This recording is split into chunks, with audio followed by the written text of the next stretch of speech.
ہر دوسرا بندہ ملتا ہے، وہ غریب ہے تو بھی پریشان ہے، وہ امیر ہے تو بھی پریشان ہے۔ کبھی کہتا جی گھر میں دل نہیں لگتا، کبھی کہتا باہر دل نہیں لگتا، کبھی کہتا کاروبار صحیح چل رہا ہے لیکن پھر بھی سکون نہیں ملتا۔ اور ایسے ایک نہیں، ایسے ہزاروں، ہزاروں نہیں، لاکھوں، لاکھوں نہیں، کروڑوں لوگ ہیں۔ صرف پاکستان کا حال یہ ہے کہ جو اس فیلڈ کے لوگ ہیں، جو یہ سائیکالوجی کی فیلڈ کے لوگ ہیں، وہ یہ کہتے ہیں کہ پاکستان میں بلا شبہ کروڑوں کی تعداد میں سٹریس کے اور انگزائٹی کے مریض ہیں، لیکن لوگوں کو خود اس کا احساس نہیں ہے کہ یہ کوئی مرض ہے۔ لوگ سمجھتے ہیں سائیکالوجی والی بات ہوگی تو لوگ سمجھیں گے پاگل ہو گیا یہ، تو اس لیے وہ اس کا نام نہیں لیتے۔ لیکن کسی سے پوچھ کے دیکھیں تو ہر دوسرا بندہ یہ بولتا ہے ہاں یار پریشانی تو ہے، ہاں یار سکون نہیں ملتا، بس یار زندگی سے دل بیزار ہو گیا ہے، سمجھ نہیں آتا کیا کروں، گھر میں قدم رکھتا ہوں ایک وحشت سی جو ہے وہ طاری ہو جاتی ہے۔ اس طرح کی کیفیات مختلف لوگوں میں مختلف انداز میں ظاہر ہوتی ہیں۔ تو وہ جو ہم اپنے سٹریس کا، اپنی انزائٹی کا، اپنی ڈپریشن کا اور اپنی پریشانیوں کا اور یہ جو دل کی گھبراہٹ ہے، اس کا جو علاج تلاش کرنے کے لیے پھر کبھی ادھر جاتے ہیں، کبھی ادھر جاتے ہیں، کبھی وہ دیکھتے ہیں، کبھی وہ سنتے ہیں، کبھی گانے سننے کی طرف چلے جاتے ہیں، کبھی فلم دیکھنے کی طرف چلے جاتے ہیں، کوئی شراب میں ڈوب جاتا ہے، کوئی تاش کے پتوں میں چلا جاتا ہے، اور کوئی دوائی کھانا شروع کر دیتا ہے، کوئی علاج کروانا شروع کر دیتا ہے، اور رنگ برنگے طریقے اختیار کیے جاتے ہیں، لیکن کچھ دیر کے لیے سکون ملتا ہے، پھر سکون چلا جاتا ہے۔ کچھ دیر سکون ملتا ہے لیکن پھر وہ سکون چلا جاتا ہے۔ کیوں؟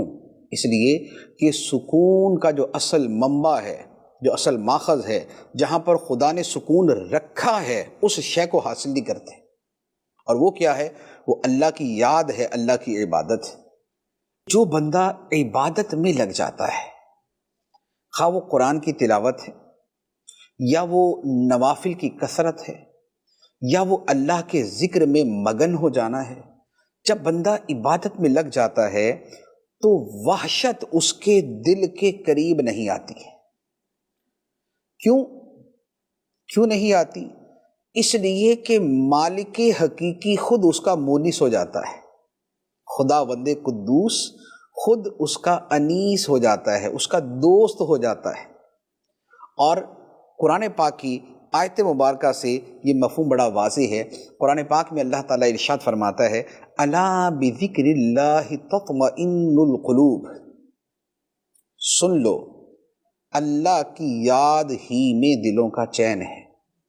اور حدیث مبارک میں ہے، حدیث قدسی ہے، اللہ تعالیٰ فرماتا ہے، فرمایا انا جلیس من ذکرنی، خدا فرماتا ہے کہ میں اس کا جلیس ہوں، اس کا ہم نشین ہوں، جو مجھے یاد کرتا ہے، جو میرا ذکر کرتا ہے، میں اس کے ساتھ ہوتا ہوں۔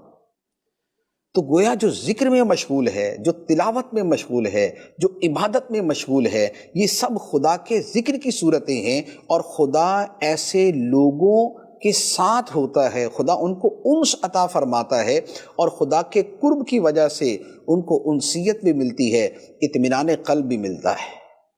اسی لیے آپ غور کریں، اولیاء کرام کی زندگی کے بارے میں پڑھتے ہیں، ان کی زندگی میں نہ تو اربوں کھربوں روپے کی رقم ہوتی ہے، نہ بڑے بڑے بنگلے ہوتے ہیں، نہ ان کے پاس عالی شان سواریاں ہوتی، عام طور پہ اگر ہوں بھی تو کوئی منع نہیں ہے، لیکن عام طور پہ نہیں ہوتی۔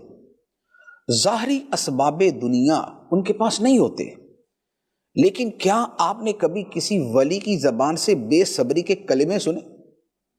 کہ آپ نے حالات میں پڑھا ہو کہ جناب فلاں اتنے بڑے ولی جو تھے وہ بڑے پریشان ہوتے تھے اور لوگوں سے کہتے تھے یار دل نہیں لگتا، بس دل پریشان ہے، بس ٹینشن سی رہتی ہے۔ کبھی کسی ولی کے بارے میں ایسے جملے سنے پڑے آپ نے؟ نہیں۔ کیوں؟ پیسہ تو نہیں ہے ان کے پاس، ان کے پاس محلات بھی نہیں ہیں، عمدہ سواریاں بھی نہیں ہیں، لیکن دل کا سکون ہے، دل کا سکون ہے۔ وہ کیسے؟ وہ اس لیے کہ انہوں نے اللہ کی یاد اور اللہ کی عبادت کو اپنی زندگی کا بہترین اور اہم ترین حصہ بنا لیا، اور جب بندہ عبادت و ذکر میں لگتا ہے تو خدا اس کا جلیس ہوتا ہے، اس کا مونس ہوتا ہے، اسے سکون دینے والا، اس بندے کو انس پہنچانے والا ہوتا ہے۔ تو ان ذرائع سے جو اسے سکون ملتا ہے وہ اس کے دل میں قناعت پیدا کر دیتا ہے، آخرت کی رغبت پیدا کر دیتا ہے، دنیا سے بے رغبتی پیدا کر دیتا ہے۔ تو یہ والی جو دنیا کی چیزیں ہوتی ہیں یہ اسے پریشان نہیں کر پاتی۔ تو یہ عبادت کا فائدہ کہ جو عبادت میں لگ جاتا ہے، جو عبادت میں لگ جاتا ہے، وحشت اس کے قریب نہیں آتی، تنہائی اسے کاٹتی نہیں، کیونکہ خدا اس کا مونس ہو جاتا ہے۔ اس کا یہ مطلب نہیں ہے کہ ہم عام لوگ جو ہیں وہ بھی ہر وقت جو ہے وہ تسبیح ذکر میں لگ جائیں۔ ہم نے جو اپنی دنیا کے کام کرنے ہوتے ہیں، جو گھر کا نظام چلانا اور جو امور دنیا وہ چلانے ہوتے ہیں، اور اولیاء کرام بھی چلاتے رہے، بس یہ ہے کہ دل جو ہے وہ خدا کی طرف لگا رہے، اور جب موقع ملے تو پھر زبان بھی تسبیح میں لگ جائے، ذکر میں لگ جائے، نماز کی قضا نہ ہو، نماز کی پابندی ہوتی رہے، تلاوت قرآن کرنے کی روزانہ توفیق ملتی رہے، ذکر الہی زبان پہ جاری رہے، درود و سلام کا ورد رہے، اپنی زندگی کا پورشن بنائیں، اسی زندگی کا حصہ بنائیں۔ اور زندگی کا حصہ بنانے کے ساتھ پھر یہ ہے کہ جب دنیا کا کام کریں اس وقت بھی کیفیت وہ ہو کہ دست بکار دل بیار، کہ ہاتھ کام میں ہے، دل یار کے ساتھ لگا ہوا، دل خدا کے ساتھ لگا ہوا۔ تو جب یہ والی کیفیت ہوگی تو یہ والی فضیلت حاصل ہوگی کہ وحشت اس کے قریب نہیں آتی، اور خود مالک حقیقی اس کا مونس ہوتا ہے، تو پھر یہ فضیلت مل جاتی ہے۔